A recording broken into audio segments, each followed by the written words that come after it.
জুনুকা পিন্ধা বৰষুণ, জুনুকা পিন্ধি নামিছে বৰষুণ।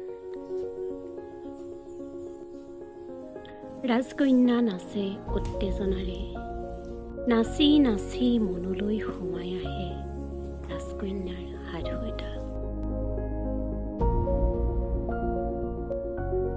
গছবোৰৰ ফেৰেঙনিত তিতে ৰাজকন্যা বৰষুণত।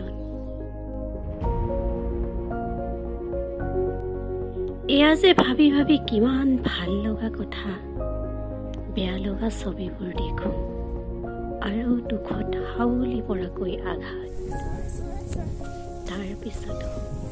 তাৰপিছতো ৰাজকন্যা এজাক বৰষুণ, বিফল হওঁ কিয়?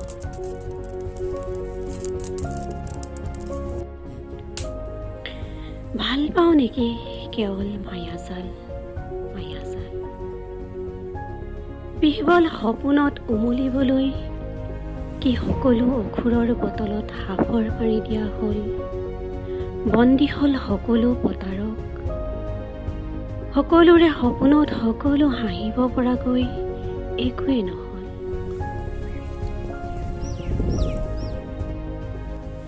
তথাপিতো বৰষুণৰ জুনুকা বাচিলে কিয় নামে ৰাজকন্যা।